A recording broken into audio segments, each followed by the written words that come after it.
नमस्कार।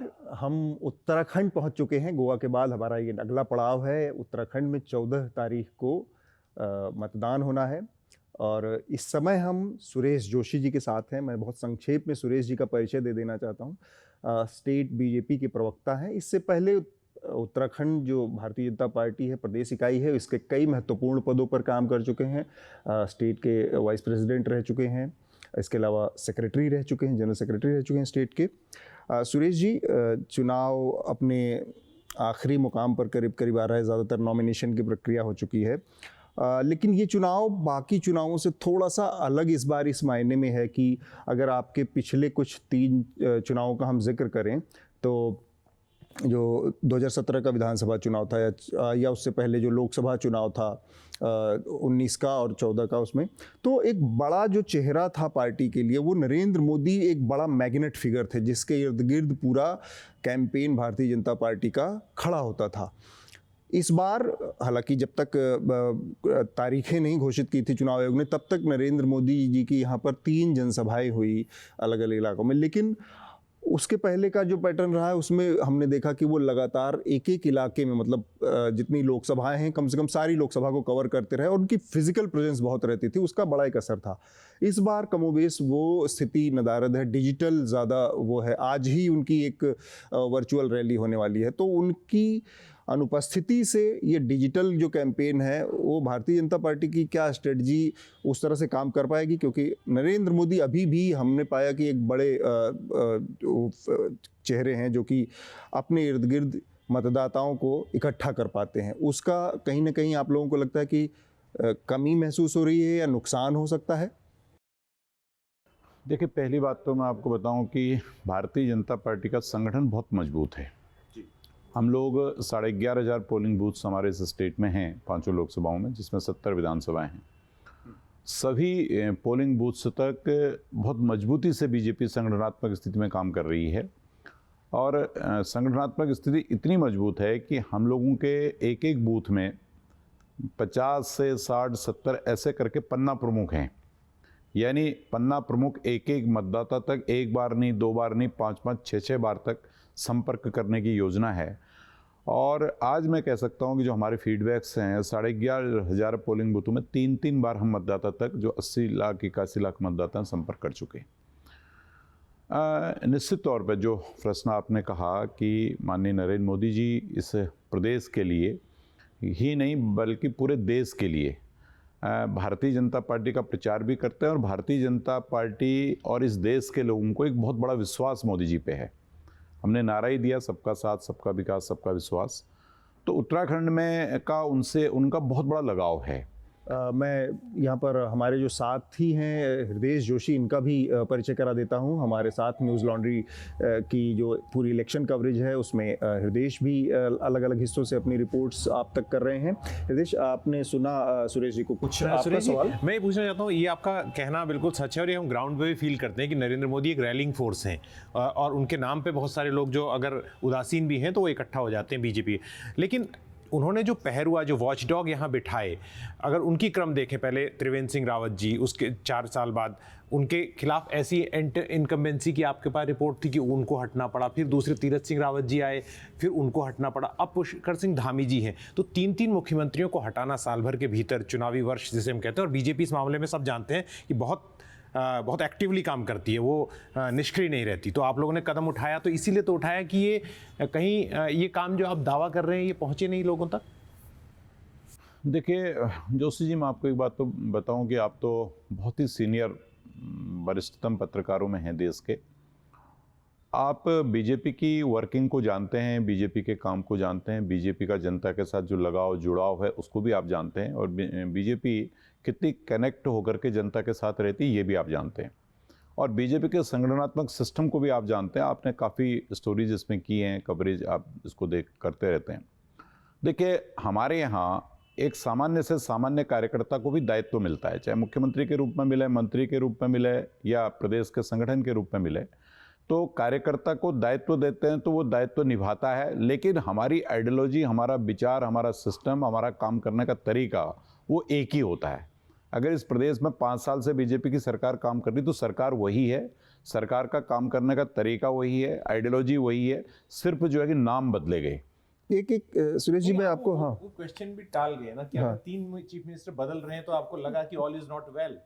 नहीं, देखो मैंने वही उस प्रश्न का मैंने बहुत साफ और स्पष्ट आपको उत्तर दिया कि ये पार्टी कार्यकर्ता को जिम्मेदारी देती है और कार्यकर्ता जिम्मेदारी लेता है और कार्यकर्ता वही होता है जिसको हम जिम्मेदारी दे देते हैं, साथ ही आइडियोलॉजी वही रहती है, सरकार वही रहती है, उसमें कोई अंतर नहीं आता है। मैंने कहा कि 3 कार्यकर्ता अगर बदल भी गए तो सरकार वही थी, आइडियोलॉजी वही थी, उसमें कहीं कोई अंतर नहीं आया और काम उसी तरह से चलता रहा। इसको मैं थोड़ा इस सवाल, ये बहुत महत्वपूर्ण सवाल है क्योंकि 6-6 महीने पर चेहरे बदले तो इससे एक अंदर बेचैनी दिखती है। मैं इसको इस तरह से अगर रखूं आपके सामने कि मोदी जी एक बहुत बड़ा चेहरा है और पार्टी ने के लिए वो सबसे बड़े ब्रांड हैं। उस ब्रांड के इर्द गिर्द वोट मतदाताओं से वोट मांगती है पार्टी। उसी तरह से स्टेट्स में भी अलग अलग जगहों पर बीजेपी के ब्रांड्स हैं, वो चेहरे जिनके जो वहाँ पर मुख्यमंत्री हैं। तो ऐसा कोई ब्रांड आप मोदी जी को तो इतना इस तरह से नहीं बदल सकते ना, या किसी और चेहरे को जिसका काम ठीक ठाक उसको तो नहीं बदल रहे हैं आप। यहीं पर 3 लोगों को बदल रहे हैं, तो वो ब्रांड क्यों नहीं बन पाए? उनके अंदर कमियां क्या रह गई थी कि 3-3 चेहरे इतने क्विक सक्सेशन में बदलने पड़े? पहली बात बताऊं कि अगर उत्तराखंड की राजनीति को आप बहुत करीब से देखेंगे तो त्रिवेंद्र जी बदले, लेकिन तीरथ जी को आप बदलना भी नहीं कह सकते क्योंकि वो टेक्निकली कुछ चीज़ें ऐसी आ गई थी, लेकिन अब वो जनता के बीच में आया कि साहब 3 बदल गए। लेकिन कोई ऐसा नहीं है कि उत्तराखंड में ही मुख्यमंत्री बदले या भाजपा ने ही मुख्यमंत्री बदले। भाई पंजाब में भी कांग्रेस ने मुख्यमंत्री बदल दिए, बीजेपी ने भी गुजरात में मुख्यमंत्री बदल दिए। ये ऐसा है कि जो संवैधानिक व्यवस्था है उसी व्यवस्था के तहत हम लोगों ने ये काम किया।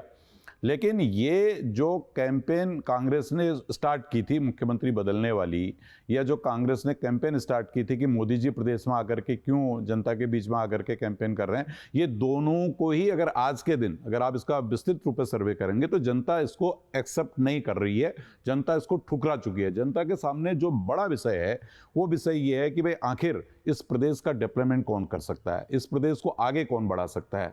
और इस प्रदेश के लिए, क्योंकि ये प्रदेश छोटा राज्य है, हिमालयी राज्यों में से हर राज्य में ऐसी परिस्थितियां हैं जहां स्टेट्स की अपनी इकोनॉमी बहुत कमजोर है, तो वहां उसको कभी न कभी किसी न किसी तरह जो है कि केंद्र पर निर्भर रहना पड़ता है। तो इसलिए आज जो लोगों के मन में है, लोगों की जो मनसा है और जो हमने 5 साल में करके भी दिखाया है, प्रैक्टिकल करके दिखाया है, तो इश्यू वो नहीं है। इश्यू ये है कि भाई आने वाला जो 2022 से लेकर 27 का कालखंड होगा उसको हम कैसे और अच्छा करें, एजुकेशन कैसे अच्छी हो, हेल्थ कैसे अच्छी हो, जो इंफ्रास्ट्रक्चर, देखो हमारा इंफ्रास्ट्रक्चर के पीछे भी एक बड़ा कारण यह है कि उसके पीछे रोजगार भी जुड़ा हुआ है, एम्प्लॉयमेंट उसके पीछे जुड़ा है, उसके पीछे रेवेन्यू जुड़ा हुआ है। अगर सपोज दैट हमने 4 धाम के लिए अच्छी सड़कें बनाई, अगर वहां पर टूरिस्ट आएगा तो जो रेवेन्यू कलेक्ट होगा जीएसटी के रूप में सरकार को भी पैसा मिलेगा, इकोनॉमी बढ़ेगी और साथ ही साथ वहां रोजगार बढ़ेगा और उस रोजगार को बढ़ने से प्लान भी कम होगा और लोगों को जो है कि अच्छी सुविधा मिलेगी। पूछेंगे क्योंकि ये इस बात पे हम बात करेंगे आपसे और हम आगे बढ़ना चाहते हैं, लेकिन क्योंकि आप मुख्यमंत्री वाली बात पे इतना बेबाक होकर बोल रहे हैं तो मैं ये भी कहना चाहता हूँ कि 20 साल जैसे स्टेट के हो गए, अगर आप नरेंद्र तिवारी को और हरीश रावत को और विजय बहुगुणा को हटा दें, विजय बहुगुणा तो वैसे भी आपकी पार्टी में है, 3 कांग्रेसी मुख्यमंत्रियों के अलावा 8 मुख्यमंत्री 20 साल के अंदर आपके शासनकाल में आए हैं, तो ऐसा भी नहीं कह सकती कि अभी हो रहा है। आई मीन कुछ ऐसा है कि बीजेपी की सरकार आती है तो मुख्यमंत्रियों का फिर आना की आवृत्ति बढ़ जाती है। आई मीन क्योंकि आप संगठन के व्यक्ति हैं, वो सीनियर व्यक्ति हैं, तो ये क्या हमेशा हम इसे रणनीति माने या क्या है? नहीं जोशी जी, देखना ये है जब हम सरकार चुनते हैं तो उसमें ये छोटा राज्य, छोटे राज्यों में इस तरह की दिक्कतें यहीं नहीं बहुत राज्यों में आती हैं, यहाँ भी दिक्कत है। लेकिन मैं आपको एक बात बतलाऊं कि देखना ये है, जनता ये देखना चाहती है, ये सुनना चाहती है कि भाई कंपेरिजनली बीजेपी ने 10 साल यहाँ पर कोई सरकार चलाई है और 10 साल कांग्रेस ने भी चलाई है। अगर आप डबल इंजन की बात करते हैं तो 2003 से लेके 4 से लेके 7 तक और 12 से लेके 14 तक कांग्रेस भी डबल इंजन में रही है और 2022 से लेके 17 तक हम भी डबल इंजन में रहे हैं। तो अब लोग ये भी जानना चाहते हैं प्रदेश के कंपेरिजन तब और अब, जिसको हम बोलते हैं कि भाई तब क्या हुआ अब क्या हुआ। तो ये देखो बड़ा विषय ये है, अगर हम 2003 में केंद्र में सरकार में थे तो एनडी तिवारी जी ने डिमांड की थी, मैं उस पर स्वयं जो है कि नैनीताल में था जब अटल जी आए थे, तो उन्होंने डिमांड की थी कि भाई इस राज्य को अटल जी आप स्पेशल कैटेगरी ऑफ स्टेट दे दीजिए, नया राज्य है, यहाँ उद्योग धंधे करने में स्टेट जमा रहा हूँ। हमने एक बार भी सोचा तक नहीं और अटल जी ने स्पेशल कैटेगरी ऑफ स्टेट दे दिया, 10 साल के लिए दिया, लेकिन कांग्रेस आई 2008 में खत्म कर दिया। आगे थोड़ा सा हम, आपने दो चीज़ों का जिक्र किया, उस पर आते हैं। एक तो आपने कहा कि इंफ्रास्ट्रक्चर डेवलपमेंट बहुत हुआ है, इसकी वजह से रोज़गार बहुत बढ़े हैं। तो एक तो रोज़गार के मसले पर मैं आऊँ तो जो आंकड़े हैं वो बताते हैं कि बहुत तेज़ी से बेरोज़गारी के आंकड़ों में बढ़ोतरी हुई है।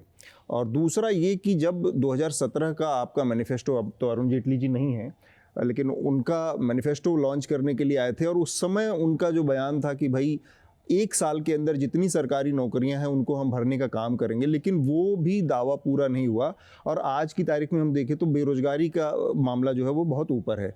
और दूसरा, इंफ्रास्ट्रक्चर से आपने डेवलपमेंट की बात कही, लेकिन ये जो इंफ्रास्ट्रक्चर का डेवलपमेंट हो रहा है ये तो सारा एक बड़े कॉन्ट्रैक्टर, बड़ी मशीनरी और इन लोगों के पास है। तो लोकल लेवल का जो यूथ है या जो आम आदमी, उसके वो समावेशी, जिसमें सारे लोगों को उस विकास में हिस्सा मिले, वो विकास कहाँ हो रहा है? देखिए, आपने जो कहा कि बड़े ठेकेदारों को काम मिल रहा है, ये बिल्कुल गलत है। इसलिए गलत है कि अगर हमारा रोड का कोई भी प्रोजेक्ट बनता है, क्योंकि मैंने इस पर बहुत डीप स्टडी की है, सपोज दैट अगर हमने 12,000 करोड़ रुपए का ऑल वेदर रोड का प्रोजेक्ट यहाँ पे किया, तो उस प्रोजेक्ट के अंदर मैं ये कह सकता हूँ कि 80-90% पैसा वहीं घूमता है, उसी एरिया में। स्टेट की भी बात नहीं कर रहा हूँ। वो पैसा कैसे घूमता है? जो लेबर काम करती है वो खाना वहीं खाती है, कपड़ा वहीं से खरीदती है, उसका मोबाइल का चार्ज वहीं से कराती है, गैस वहीं से खरीदती है, यानी वो पैसा तो वहीं रोटेट होता है। और उस पर जो लोकल का व्यापारी है उसको रोजगार मिलता है, लोकल में जो मजदूर काम करना चाहता है उसको रोजगार मिलता है, लोकल के जिसके मकान होते हैं वो किराए पे लगते हैं। और उसके साथ ये तो इकोनॉमी हमारी जो है कि वहाँ रोटेट होकर के वहीं उसका बेनिफिट देती है। और जो जीएसटी के रूप में पैसा मिलता है वो स्टेट के रेवेन्यू में काम आता है, जिससे हम सरकारी जो हमारा तंत्र है उसको वेतन देते हैं, सरकार को चलाने में सहायक होता है। जहाँ तक आपने कॉन्ट्रैक्टर्स की बात की, कॉन्ट्रैक्टर अपना प्रॉफिट तो कोई भी ले जाएगा। अगर स्टेट का कॉन्ट्रैक्टर होगा स्टेट का ले जाएगा, बाहर का कॉन्ट्रैक्टर होगा बाहर का ले जाएगा। लेकिन मैक्सिमम इसमें अगर हम हमारे यहाँ जैसे PMGSY की सड़कें बन रही हैं, या हमारे हाइड्रो के प्रोजेक्ट बन रहे हैं, या हमारी ऑल वेदर रोड से बन रही हैं, या हमारे हॉस्पिटल से बन रहे हैं, इसमें ज़्यादातर मैं कहता हूँ कि 80% कॉन्ट्रैक्टर भी लोकल के हैं। ये आप नहीं कह सकते हो कि बाहर के कॉन्ट्रैक्टर्स हैं। लेकिन फिर ऐसा क्यों है सर कि देहरादून में बेरोजगार लोग प्रदर्शन कर रहे हैं? अभी मैं गैरसैंण गया था राजधानी पर रिपोर्ट करने, वहाँ पर 5-5 एक परिवार के लोग बेरोजगार हैं। तो कहीं ना कहीं तो असफलता हुई है। और मैं ये नहीं कह रहा हूँ कि 10 साल आपकी सरकार रही तो 10 साल बीजेपी की भी रही, लेकिन हम ये सवाल इस वक्त आपसे इसलिए पूछ रहे हैं क्योंकि आप एक बड़े ब्लूप्रिंट के साथ फिर से चुनाव में जा रहे हैं और लोगों से वादा कर रहे हैं। तो ये 18 जो भी 4 लाख नौकरियां बीजेपी ने, कांग्रेस ने तो इसी को मुद्दा बनाया। आपका तो मैनिफेस्टो भी नहीं आया, उनका मैनिफेस्टो आ चुका, तो उन्होंने यही कहा 4 लाख नौकरियां हम भरेंगे, सिलेंडर की कीमत कम करेंगे। तो महंगाई, बेरोजगारी एक बहुत बड़ा मुद्दा है, इसको आपको स्वीकार करके तो जाना पड़ेगा चुनाव में। जोशी जी, देखो, पहली बात तो मैं आपको बताऊं, देखो, रोजगार 3 तरह से है। एक तो गवर्नमेंट है, एम्प्लॉयमेंट है, एक आपका प्राइवेट फैक्ट्री जिस तरह का संविदा वाला रोजगार है, और एक तीसरा स्वरोजगार है। आप रोजगार को 3 तरह से जोड़िए। पहले देखिए, जहाँ तक गवर्नमेंट का रोजगार है वो पूरे देश के अंदर सीमित रोजगार है। और हमारे यहाँ, आप तो उत्तराखंड से आते हैं, हमारे यहाँ लोगों की जो एक मैं कह सकता हूँ कि मेंटलिटी है हम सब लोगों की, वो ये है कि सरकारी पद पर हमको नियुक्तियाँ मिलनी चाहिए, सरकारी रोजगार मिलना चाहिए। लेकिन धीरे धीरे सरकारी रोजगार कम भी हो रहे हैं और सरकारी रोजगार हैं। और दूसरी दिक्कत हमारे यहाँ जो आ रही है कि हमारे राज्य के अंदर एक बात ये भी है कि जो पढ़े लिखे बच्चों की संख्या है, एजुकेशन बहुत अच्छी है, मतलब एक स्ट्रॉन्ग एजुकेशन स्टेट है, ये मैं कह सकता हूँ। तो हर व्यक्ति पढ़ा लिखा है, ग्रेजुएट है, पोस्ट ग्रेजुएट है, उसने जो है कि अच्छी बीटेक कर रखा है, एमटेक कर रखा है, ऐसे करके किए हुए लोग हैं। तो निश्चित तौर पर चाहते हैं कि सरकारी रोजगार मिले, अच्छा रोजगार मिले, उसकी इस राज्य के अंदर कमी है। अब दूसरी बात आती है आपकी सेल्फ रोजगार की। देखो, सेल्फ रोजगार के लिए जितने दरवाजे सरकार ने खोले हैं, वो मुझे नहीं लगता कि अगर आप देश के पूरे राज्यों का आप सर्वे करेंगे तो कहीं नहीं मिलेगा। देखो, 3 लाख रुपए तक का ऋण हम आज भी बिना ब्याज के दे रहे हैं। अगर कोई व्यक्ति यहाँ पर कोई रोजगार करना चाहता है, 3 लाख रुपए बिना उसको ब्याज के लोन मिल रहा है। हमने एक नहीं हजारों की संख्या में महिलाओं के जो समूह बनाए और उन समूहों को फ्री ऑफ इंटरेस्ट उनको पैसा दिया, और वो पैसा कोई 1 रुपया 2 रुपया ऐसा नहीं, हमने हजारों करोड़ रुपए में वो पैसा समूहों को दिया, जिससे कि लोग रोजगार जो वो जनरेट कर लें। अब जो लोग हम पे आरोप आज ये लगा रहे हैं कि साहब बेरोजगारी यहाँ ज़्यादा है, CMI करके एक एजेंसी है जो कांग्रेस के ही कोई सांसद हैं उनकी एजेंसी है, वो हमारी नहीं है। उसी के अगर 4 दिन पहले के 10 दिन पहले के अगर आप आंकड़े देखेंगे तो वो आंकड़े ये बतलाते हैं कि 20.7% बेरोजगारी दर जो है वो राजस्थान की है। जहां राजस्थान में कोई स्थिति अच्छी नहीं, सुनिए मैं बता नहीं, कांग्रेस शासित राज्यों की बात कर रहा हूं। बिल्कुल। अगर आप उत्तराखंड में आते हैं तो 3.7 है, तो आप उसी तरह से वो कहते साहब यहाँ तो बहुत महंगाई हो गई है। जब डीजल पेट्रोल के हमने बैट घटाया तो वो तो आज भी 109 रुपए 110 रुपए वहां पे बेच रहे हैं। बेरोजगारी की बात कर रहे हैं। नहीं, मैं उसी पे आ रहा हूं। देखो बेरोजगारी, मैंने आपको दिया ना बेरोजगारी का जवाब। देखिए बेरोजगारी में जो सरकारी क्षेत्र का रोजगार था, उस रोजगार को भी हमने 5 साल के लिए हम सरकार में आए थे, और 5 साल के अंतर्गत हम मैक्सिमम जितने भी पद यहाँ पर खाली थे उन सभी को हमने भरने का काम किया। अभी भी थोड़ा सा, ताकि लोगों को पर्सपेक्टिव क्लियर रहे कि जो पिछले 5 सालों में जो उत्तराखंड की वर्किंग पॉपुलेशन है उसमें 11.7% की बढ़ोतरी हुई है, और जो जॉब देने की दर है उसमें 9.5 लाख की गिरावट आई है। तो ये आंकड़े साफ साफ हैं। और दूसरा, मैंने शुरुआत में जो कहा था कि जो आपका मैनिफेस्टो था 2017 का, उसमें आपने साफ साफ कहा था कि 1 साल के अंदर इतने पद भरे जाएंगे, लेकिन वो नहीं भरे गए। नए 9.5 लाख लोग नए बेरोजगार पैदा हो गए, जो वर्किंग पॉपुलेशन बढ़ी है। तो ये तो आंकड़े जो आप देख रहे हैं बाकी राज्यों के मुकाबले कम बेसी हो सकते हैं, लेकिन आपको अपने राज्य की जिम्मेदारी तो लेनी पड़ेगी कि हमारे यहाँ एक बड़ी पॉपुलेशन बेरोजगार है। नहीं, देखिए ये आंकड़े जो आपके पास हैं, पहले तो मैं आपको बताऊं कि ये सरकारी आंकड़े एम्प्लॉयमेंट ऑफिस के आंकड़े हैं। होता क्या है, देखिए कि जैसे हम 10 लोग बैठे हैं, अगर हम कोई छोटा मोटा अपना रोजगार कर रहे हैं जिसमें 20-30-40 हज़ार रुपये की हमारी इनकम हो रही है, जिसको मैं स्वरोजगार से जोड़ता हूँ, तो वो रोजगार जिसको व्यक्ति कर रहा है उसको भी आदमी बेरोजगारी अपने को मानता है। वो एम्प्लॉयमेंट में उसका नाम होता है कि साहब मैं बेरोजगार हूँ और मुझे कहीं सरकारी नौकरी है, उससे नौकरी मिल जाए।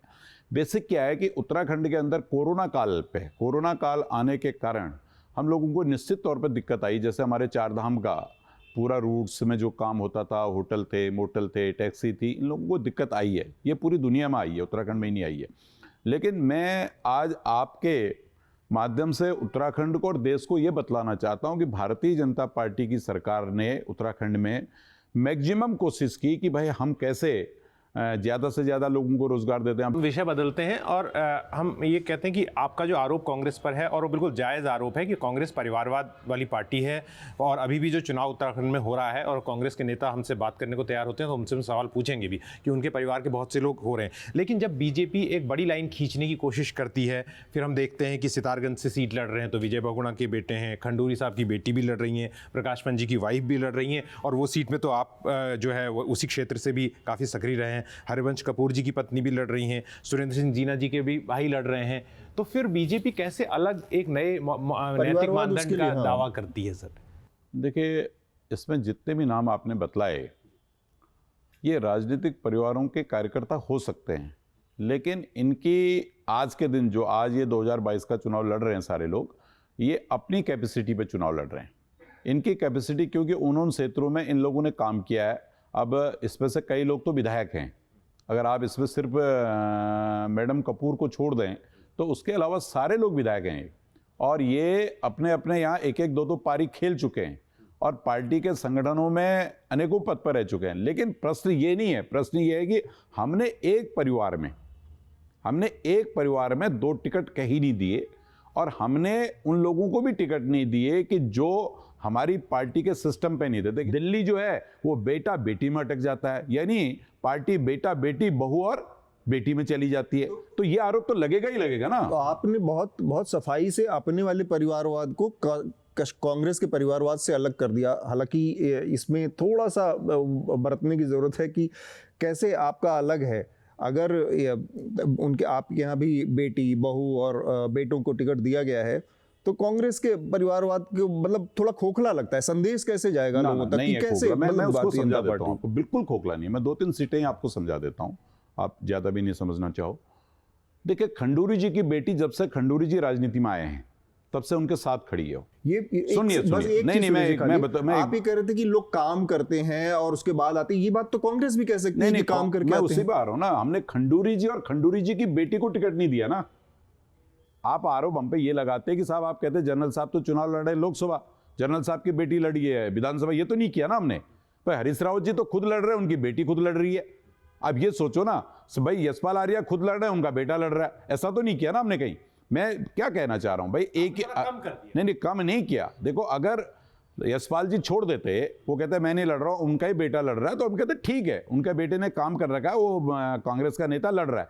अब यहां और वहां में अंतर क्या है? अंतर यह है कि भाई एक कार्यकर्ता जो बरसों से काम कर रहा है और बरसों से काम करने के बाद आपके यहाँ जब थे यशपाल आर्या जी, उन्होंने उनके और उनके बेटे ने चुनाव लड़ा था। लड़ा था ना हमने, हम तो कब कह रहे हैं उनके तब कैसे? नहीं, हमने तो उस समय जो है, देखो उस समय तो हमने कई लोगों को दिए ऐसे टिकट, और जगह भी दिए, लेकिन जो हमारा उस वक्त तो पूरी कांग्रेस आपके यहाँ आ गई थी। हाँ, उस समय तो अब हरक सिंह रावत जी जाके अपनी बहू को चुनाव लड़ा रहे हैं। उस समय की परिस्थितियां अलग थी, आज की परिस्थितियां अलग हैं। तब आप हमसे बात करते तो फिर हम दूसरे उस पे बात करते, आज बात कर रहे हैं तो दूसरे उसमें बात करेंगे। परिवारवाद की स्थिति पे आप अलग-अलग बात, देखिए परिवारवाद की स्थिति अगर 2022 के चुनाव को लेकर के अगर आप इसमें एक पॉइंट मैं आपके साथ आपको दूंगा, जो बात आप कह रहे हैं कि आप अतुल मुकाबला भी करें अगर कांग्रेस और बीजेपी में, इतना है कि बीजेपी की इस तथ्य को मैं पूर्णतः नहीं मानता, लेकिन इसमें आपके इस बात में वजन है कि आपके परिवारवाद में, मतलब मेरी कमी सफेद वाले में कहीं मान सकता हूं, कहीं उसमें वो भी है, कहीं उसमें हाँ पाखंड भी है, लेकिन कहीं उसमें सच भी है। लेकिन मैं दूसरी बात लाता हूं, जैसे भीतरघात की बात है। अब आपकी पार्टी में भी ऐसा तो है नहीं, ये जो रुद्रपुर की सीट है वहां आप नहीं मना पाए, जैसे बागी हैं, तो जो एक अनुशासन, पार्टी विद ए डिफरेंस वाली बात होती है, और दूसरी जगह भी तो वो सब चल रहा है, तो उसको कैसे एड्रेस कर रही है पार्टी? नहीं, देखिए रुद्रपुर वाली सीट पे तो अब उस पर भीतरघात रहा नहीं ना। इसमें भीतरघात इसलिए नहीं रहा कि वो निर्दलीय के रूप में पार्टी से चुनाव लड़ रहे हैं, उनको पार्टी से निकाल दिया गया है, उसमें कहाँ भीतरघात है। वो तो बहुत स्पष्ट है कि एक व्यक्ति हमारी पार्टी के नेता थे, पार्टी ने उनको टिकट नहीं दिया, हमने उनसे जितनी भी चर्चा वार्ता करनी थी, सीनियर लीडर ने सबने वार्ता की, लेकिन वो नहीं माने, वो निर्दलीय लड़ रहे हैं, उनको पार्टी से हटा दिया गया है। अब तो वो स्वतंत्र हैं, हमारा उनसे कोई वो नहीं।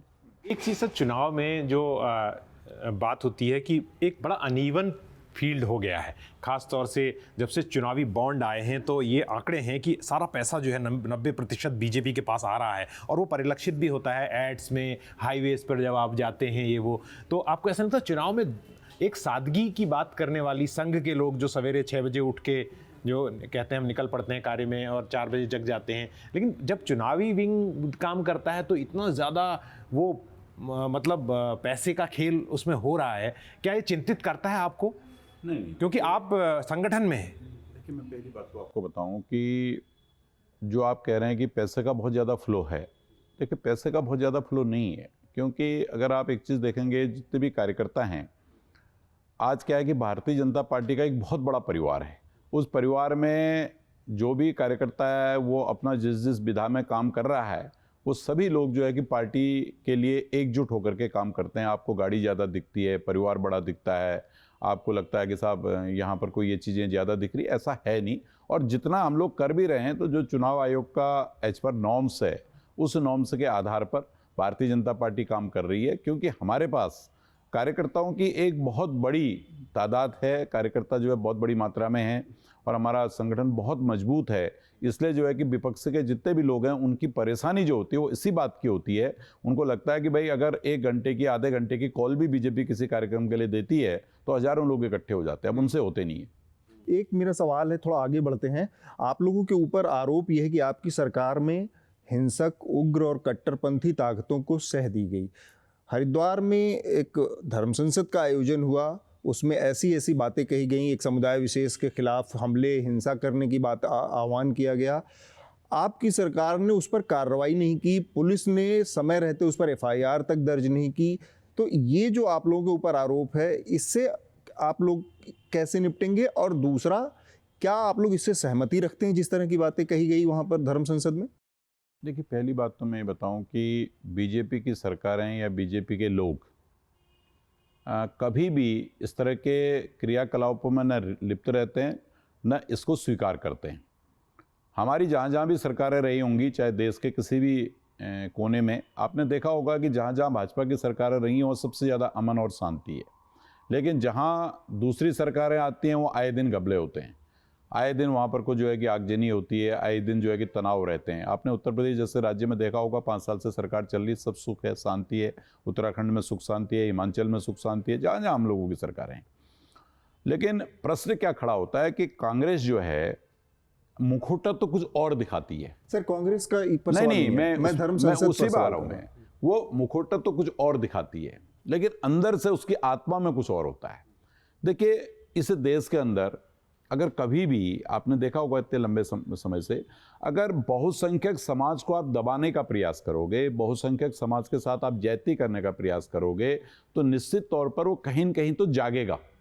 जहाँ तक देखिए धर्म संसद की आपने बात की, धर्म संसद में जो कुछ हुआ उसके लिए सरकार ने जो भी उस पर दोषी थे उनको यातनाएं या उनको जो भी दंड मिलना चाहिए कानून के तहत वो मिल रहा है। देखो, ऐसा तो नहीं कि हमने किसी को फ्री छोड़ रखा है। अब कल ही मेरे पास 2-3 लोग आए थे, वो कह रहे थे कि साहब वो कोई जितेंद्र जी हैं, उनके ऊपर इतनी धाराएं लग गई हैं, उनको भाजपा ने जो है कि अंदर कर दिया है और भाजपा कुछ नहीं कर रही है। मैंने कहा भाई कानून अपना काम कर रहा है, भाजपा क्या करेगी?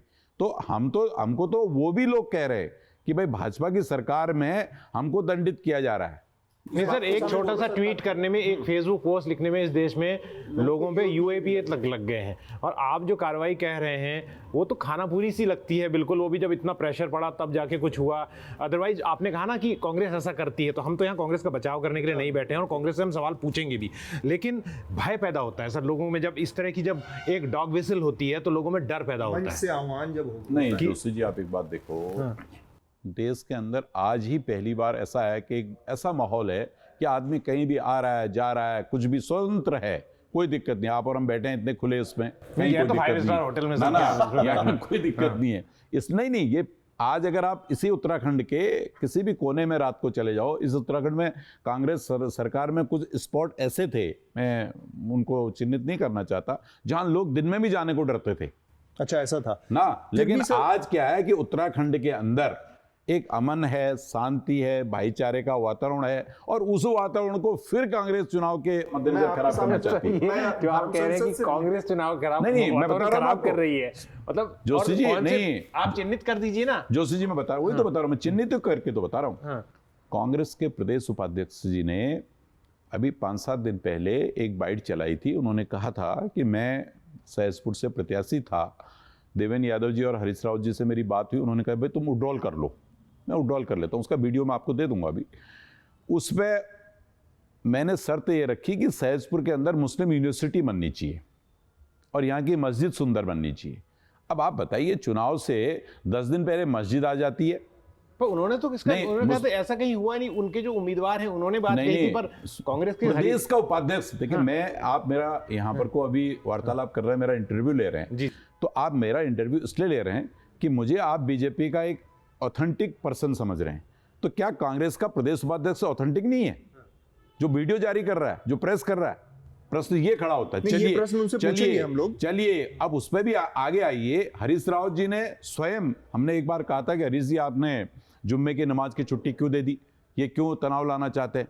उन्होंने चैलेंज किया था हमको, बीजेपी को, कि अगर आप कोई ऐसा शासनादेश दिखा दीजिए कि मैं जुम्मे की नमाज की छुट्टी की बात कर रहा हूं तो मैं राजनीति से संन्यास ले लूंगा। ये शब्द उन्होंने कहे।